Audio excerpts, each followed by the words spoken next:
Hello everyone, welcome to Clinical to Creative. My name is Tania. I not in the best mood. It's after work.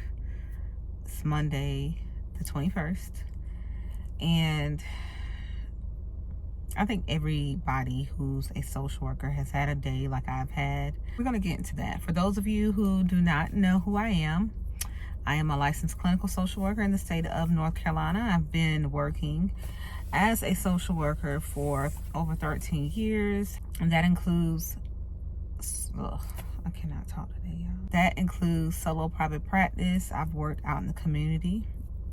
I've done community support team work, community outpatient work. I've worked in a crisis call center, medical integrated setting. I've done a lot of different things in my 13 years of work as a social worker. So I've seen a lot of different things. I do both in-person integrated care for my full-time, and then I also work contract telehealth part-time.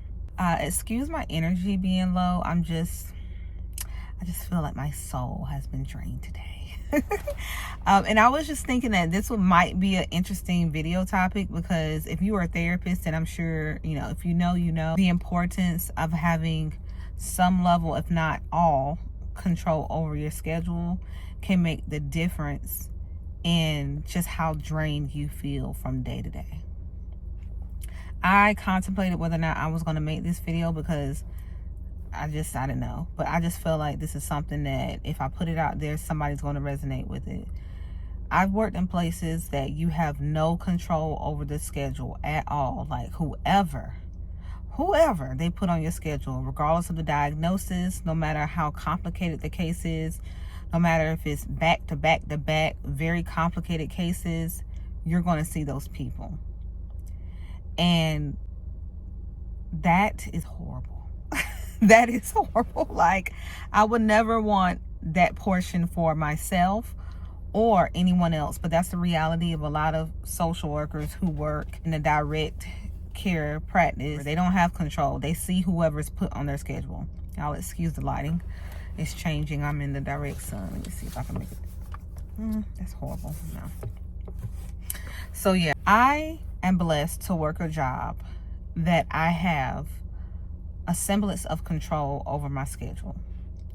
That makes the utmost difference, because granted, when you are seeing brand new people, you get some level of detail on what they have going on, especially if they are post-discharge from inpatient and you review their documents, or if they are a warm handoff or just a referral from the medical provider. If you're in an integrated setting, you have a semblance of what's going on, but you really don't know what's going on until you assess them, right? Y'all, I'm so drained.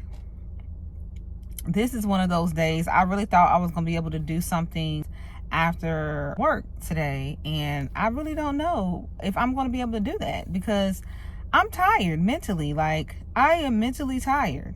I really am. I am just needing to go sit down by myself in the room and just breathe, okay, for at least 30 minutes. And I think that kind of goes along with the last video I posted about how we need to take care of ourselves before we go into work. And I will say, I didn't even follow my own advice this morning.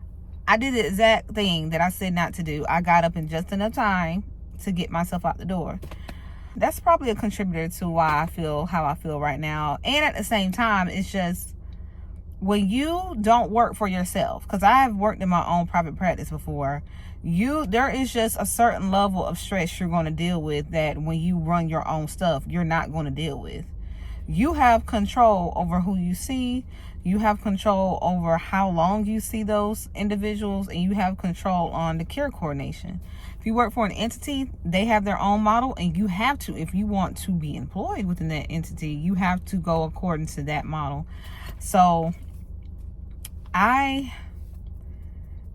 been at my current place for over a year. There are obviously things that I really love and appreciate. I love working in a medical setting because I'm a health coach, but then there are things that I'm like, okay, I don't really know. Things that really contribute heavily to burnout of providers, both medical and mental health providers. And that's where, like, there's a certain level of stress if you're a healthcare provider of any kind it's going to come. But like the type of model that you work in, which is the type of model that you work in, that is important when you're interviewing. I'm going to do a video, an updated video on top interview questions for mental health providers. I think the one that's featured on my front page of my channel, a very popular video, I think it has over 15,000 views, that needs to be updated, okay? Because you need to understand the model that you're working in or will be working in if they decide to move forward with you when you're interviewing, and you need to know how to ask questions so that you can get insight on it.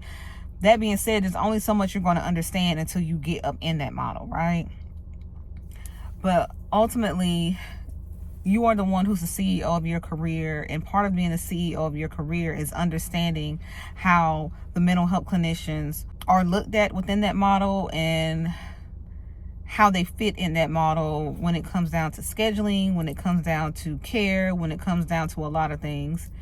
And that will make the difference. And really, honestly, this is just my opinion on whether or not it's worth moving forward, because those factors heavily contribute to burnout, whether people want to admit it or not. That's why a lot of people really leave, and that turnover rate in the community setting, mental health setting, is so high, because for the most part, if you're doing community mental health, you don't really have a lot of, and maybe I'm wrong, I haven't been in the community mental health in a long time, you don't really have as much control, and unless you work outpatient. And I don't even think that community outpatient is a thing anymore. I don't think it is.